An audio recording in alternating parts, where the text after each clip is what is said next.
ಒಂದಾನೊಂದು ಕಾಲದಲ್ಲಿ ಪಶ್ಚಿಮ ಬಂಗಾಳದಲ್ಲಿ ಸರ್ಕಾರವನ್ನು ನಡೆಸಿದಂಥ ಎಡಪಕ್ಷ ಇವತ್ತು ದೇಶದಲ್ಲೇ ನಾಮಾವಶೇಷವಾಗಿದೆ. ಯಾಕಂದರೆ ಅಧಿಕಾರ ಇದ್ದಂಥ ಏಕೈಕ ರಾಜ್ಯ ಅಂತಂದರೆ ಅದು ಕೇರಳ ಆಗಿತ್ತು. ಆದರೆ ಅಲ್ಲೂ ಕೂಡ ಈ ಬಾರಿ ಚುನಾವಣೆಯಲ್ಲಿ ಸೋಲೋದರ ಮುಖೇನ ಯಾವುದೇ ರಾಜ್ಯವನ್ನು ತಮ್ಮ ಕೈನಲ್ಲಿ ತಾವು ಇಟ್ಕೊಂಡಿಲ್ಲ. ಸೊ ಇವತ್ತು LDF ವಿರುದ್ಧ ಕಾಂಗ್ರೆಸ್ ನೇತೃತ್ವದ UDF ಇದು ಪ್ರಚಂಡ ಬಹುಮತವನ್ನು ದಾಖಲು ಮಾಡಿದೆ. 140 ಅಸೆಂಬ್ಲಿ ಸೀಟ್ಗಳಲ್ಲಿ 102 ಕಾಂಗ್ರೆಸ್ ಗೆದ್ದಿರುವಂಥದ್ದು. 100ರ ಗಡಿ ದಾಟಿದೆ. ಸೊ ಎಲ್ಲೋ ಒಂದು ಕಡೆ ಇಡೀ ದೇಶದಲ್ಲಿ ಸುಭದ್ರವಾದಂಥ ಸರ್ಕಾರ ಇದೆ ಅಂತಂದರೆ ಕಾಂಗ್ರೆಸ್ಗೆ ಅದು ದಕ್ಷಿಣದಲ್ಲಿ ಮಾತ್ರನೇ.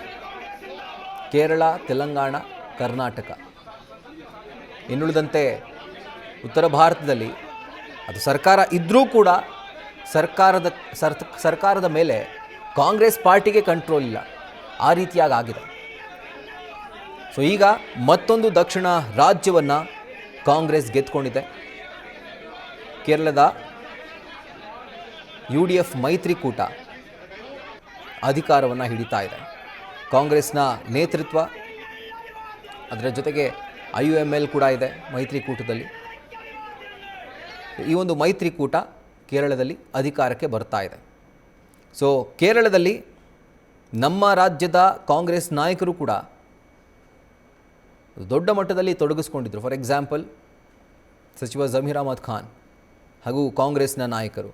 ಇನ್ಫ್ಯಾಕ್ಟ್ CM ಸಿದ್ದರಾಮಯ್ಯನವರು ಕೂಡ ಪ್ರಚಾರಕ್ಕೆ ಹೋಗಿದ್ದರು, ಅಲ್ಲಿ ಪ್ರಚಾರ ಸಭೆಗಳಲ್ಲಿ ಭಾಗಿಯಾಗಿದ್ದರು. ಸೊ ಎಲ್ಲದರ ಒಂದು ಕಲೆಕ್ಟಿವ್ ಎಫರ್ಟ್ಸ್ನಿಂದ ಇವತ್ತು ಕೇರಳದಲ್ಲಿ ಕಾಂಗ್ರೆಸ್ ಗೆದ್ದು ಬೀಗಿದೆ. 140 ವಿಧಾನಸಭಾ ಸೀಟ್ಗಳಲ್ಲಿ 102 ತನ್ನದಾಗಿಸ್ಕೊಂಡಿದೆ. ಆದರೆ ಇಲ್ಲಿ ಬೇರೆ ರಾಜ್ಯಗಳಲ್ಲಿ ಕಾಂಗ್ರೆಸ್ನ ಪರಿಸ್ಥಿತಿ ಯಾವ ಥರ ಇದೆಯೋ ಕೇರಳದಲ್ಲಿ BJP ಪರಿಸ್ಥಿತಿ ಆ ಥರ ಇದೆ. ಕೇವಲ ಸಿಂಗಲ್ ಡಿಜಿಟ್ಗೆ BJP ಸೀಮಿತವಾಗಿದೆ.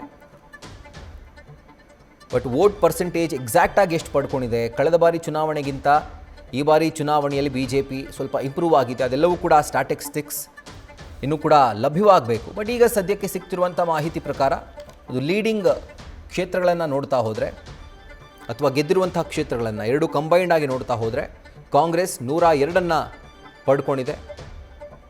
ಎಡಪಕ್ಷ 35, BJP ಕೇವಲ 3.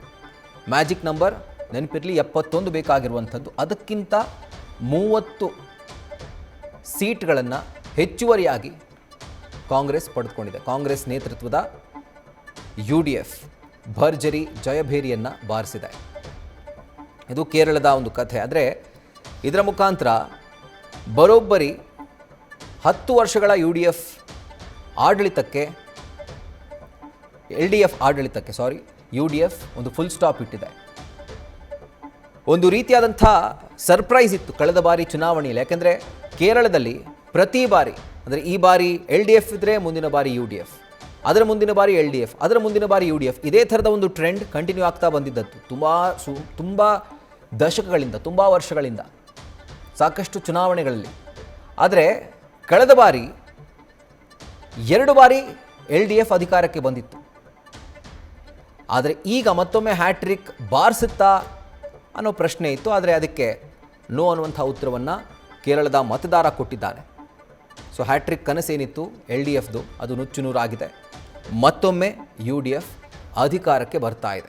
ಸೊ ಇದರಿಂದ ಬರೋಬ್ಬರಿ 10 ವರ್ಷಗಳ LDF ಆಡಳಿತಕ್ಕೆ ಕಾಂಗ್ರೆಸ್ ನೇತೃತ್ವದ UDF ಫುಲ್ ಸ್ಟಾಪ್ ಇಟ್ಟಿದೆ. ಆ್ಯಂಡ್ ಸಂಭ್ರಮಾಚರಣೆಯ ವಿಜುವಲ್ಸನ್ನು ಗಮನಿಸ್ತಾ ಇದ್ದೀರಿ. ಕೇರಳದಲ್ಲಿ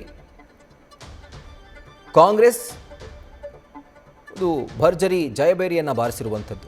ಬೇರೆ ರಾಜ್ಯಗಳಿಗೆ ಕಂಪೇರ್ ಮಾಡಿದ್ರೆ ಕಾಂಗ್ರೆಸ್ನ ಪರಿಸ್ಥಿತಿ ಕೇರಳದಲ್ಲಿ ಅಷ್ಟು ಹೀನಾಯವಾಗಿಲ್ಲ. ಇನ್ಫ್ಯಾಕ್ಟ್ ರಾಹುಲ್ ಗಾಂಧಿಯವರು ಕೂಡ ವಯನಾಡ್ನಿಂದ ಗೆದ್ದು ಸಂಸದರಾದರು. ಅದಾದ ಮೇಲೆ ಅಮೇಥಿಯನ್ನು ಉಳಿಸ್ಕೊಂಡ್ರು, ರಾಯ್ಬರೇಲಿನ ಉಳಿಸ್ಕೊಂಡ್ರು, ವಯನಾಡಿಗೆ ರಾಜೀನಾಮೆ ಸಲ್ಲಿಕೆ ಮಾಡಿದ್ರು. ಆ ಜಾಗಕ್ಕೆ ಪ್ರಿಯಾಂಕಾ ವಾದ್ರಾ ಅವರು ನಿಂತ್ಕೊಂಡು ಅವರು ಈಗ ಸದ್ಯಕ್ಕೆ ಸಂಸದರಾಗಿದ್ದಾರೆ. ಸೊ ಎಲ್ಲ ಒಂದು ಕಡೆ ಕಾಂಗ್ರೆಸ್ ಪಕ್ಷಕ್ಕೂ ಕೇರಳ ಒಂದು ರೀತಿಯಾದಂಥ ಭದ್ರಕೋಟೆ ಅಂತ ಹೇಳಬಹುದು. ಬಟ್ ಒಂದು ಚುನಾವಣೆಯಲ್ಲಿ ಕಾಂಗ್ರೆಸ್ ನೇತೃತ್ವದ UDF ಅಧಿಕಾರಕ್ಕೆ ಬಂದರೆ ಮುಂದಿನ ಬಾರಿ ಕಮ್ಯುನಿಸ್ಟ್ ಪಕ್ಷ ನೇತೃತ್ವದ LDF ಅಧಿಕಾರಕ್ಕೆ ಬರ್ತಾ ಇತ್ತು. ಆ ಟ್ರೆಂಡ್ ಕಳೆದ ಬಾರಿ ಬ್ರೇಕ್ ಆಯಿತು. ಈಗ ಮತ್ತೊಮ್ಮೆ ಕಾಂಗ್ರೆಸ್ ನೇತೃತ್ವದ UDF ಅಧಿಕಾರಕ್ಕೆ ಬರ್ತಾ ಇದೆ. ಅದು ಕೂಡ ಒಂದು ಸ್ಪಷ್ಟ ಬಹುಮತದೊಂದಿಗೆ, ದೊಡ್ಡ ಮಟ್ಟದ ಭಾರಿ ಬಹುಮತದೊಂದಿಗೆ ಅಧಿಕಾರಕ್ಕೆ ಕಾಂಗ್ರೆಸ್ ಬರ್ತಾ ಇದೆ ಕೇರಳದಲ್ಲಿ. ಸೊ 5 ಚುನಾವಣೆಗಳಲ್ಲಿ ಕಾಂಗ್ರೆಸ್ಗೆ ಒಂದು ನೆಮ್ಮದಿ ಕೊಡುವಂಥ ರಿಸಲ್ಟ್ ಅಂತಂದರೆ ಅದು ಕೇರಳ ಮಾತ್ರ. ಇನ್ನುಳಿದಂತೆ ತಮಿಳುನಾಡಿನಲ್ಲೂ ಇಲ್ಲ, ವೆಸ್ಟ್ ಬೆಂಗಾಲಲ್ಲಿ ಇಲ್ಲವೇ ಇಲ್ಲ, ಪುದುಚೇರಿಯಲ್ಲೂ ನಾಮಾವಶೇಷವಾಗಿದೆ, ಅಸ್ಸಾಂನಲ್ಲೂ ಕೂಡ ಸೋಲು. ಸೊ ಈ 5 ರಾಜ್ಯಗಳ ಚುನಾವಣೆಯಲ್ಲಿ ಎಲ್ಲೋ ಒಂದು ಕಡೆ ನಾವು ಆರಾಮಾಗಿ ರಾಜಕೀಯವಾಗಿ ಒಂದು ಸುಸ್ಥಿತಿಯಲ್ಲಿದ್ದೀವಿ ಸರ್ಕಾರ ರಚನೆ ಮಾಡಲಿಕ್ಕೆ ಅಂತಂದರೆ ಅದು ಕೇರಳ ಮಾತ್ರ. ಸೊ ಎಲ್ಲೋ ಒಂದು ಕಡೆ ಖುಷಿ ಪಡ್ಬೋದು ಕಾಂಗ್ರೆಸ್ನ ನಾಯಕರು.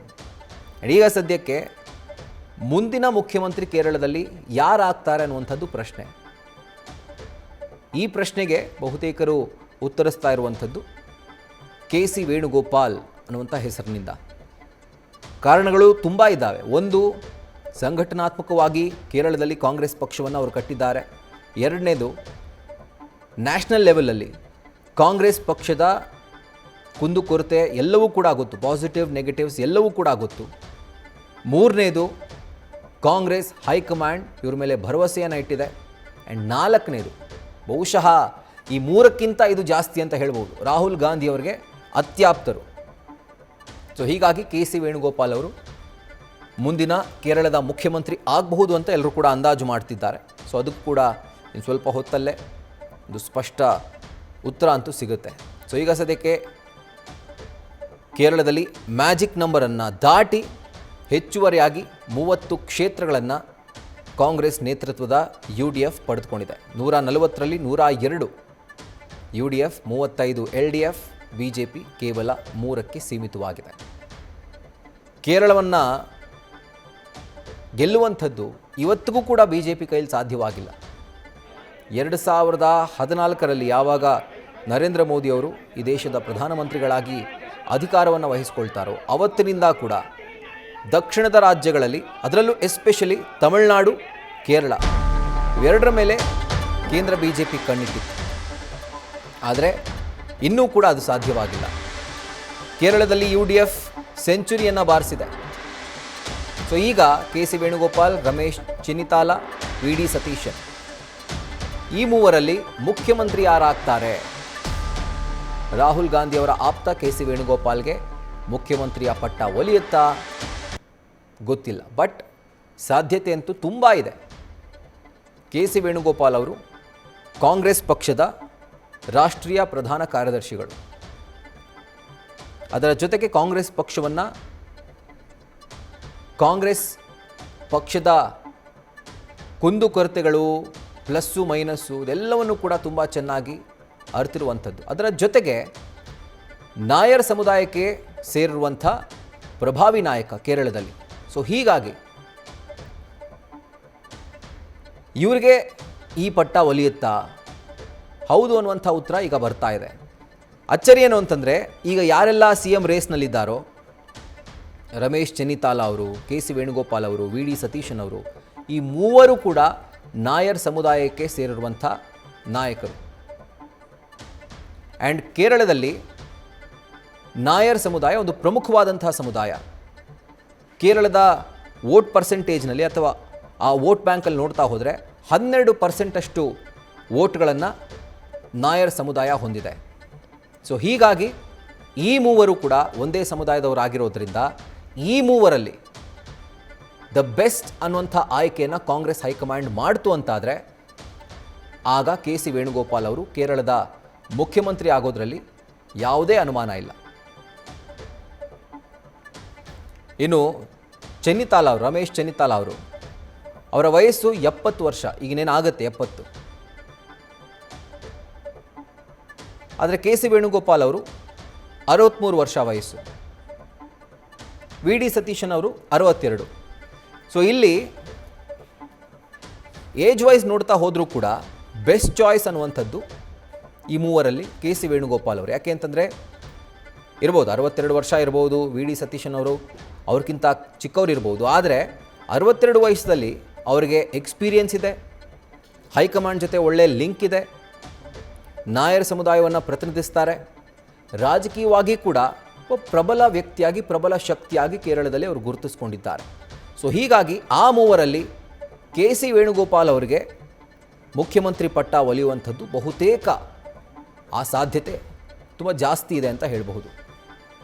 ಸೊ ಮುಂದಿನ ಮುಖ್ಯಮಂತ್ರಿಯಾಗಿ, ಕೇರಳದ ಮುಖ್ಯಮಂತ್ರಿಯಾಗಿ ಕೆ ಸಿ ವೇಣುಗೋಪಾಲ್ ಅವ್ರನ್ನ ನೋಡಬಹುದೇನೋ, ಬಟ್ ಸ್ಪಷ್ಟವಾಗಿ ಇವರೇ ಮುಖ್ಯಮಂತ್ರಿ ಆಗ್ತಾರೆ ಅನ್ನುವಂಥ ಘೋಷಣೆಯನ್ನು ಕಾಂಗ್ರೆಸ್ ಹೈಕಮಾಂಡ್ ಇನ್ನೂ ಕೂಡ ಮಾಡಿಲ್ಲ. ಯಾಕಂದರೆ ಆ ರಿಸಲ್ಟನ್ನು ಕಾಂಗ್ರೆಸ್ ನೋಡಿನೇ ತುಂಬ ದಿನಗಳಾಗಿದೆ. ಸೊ ಹೀಗಾಗಿ ಎಲ್ಲರೂ ಕೂಡ ಹ್ಯಾಂಗ್ ಓವರ್ನಲ್ಲಿ ಇರ್ತಾರೆ. ಬಹುಶಃ ನಾಳೆ ನಾಡಿದ್ದು ರಾಜಕೀಯ ಚಟುವಟಿಕೆಗಳು ಸ್ವಲ್ಪ ಬಿರುಸನ್ನು ಪಡ್ಕೊಳ್ಬಹುದು. ಆ್ಯಂಡ್ ಅಲ್ಟಿಮೇಟ್ಲಿ ಹೈಕಮಾಂಡ್ ಒಂದು ಪ್ರೆಸ್ ರಿಲೀಸ್ ಮುಖಾಂತರ ತನ್ನ ನಿರ್ಧಾರವನ್ನು ತಿಳಿಸುತ್ತೆ. ಕೇರಳದಲ್ಲಿ ಕಾಂಗ್ರೆಸ್ ಮತ್ತೊಮ್ಮೆ ಅಧಿಕಾರಕ್ಕೆ ಬರ್ತಾ ಇದೆ. 10 ವರ್ಷಗಳ ನಂತರ ಅಧಿಕಾರಕ್ಕೆ ಬರ್ತಾ ಇರುವಂಥದ್ದು.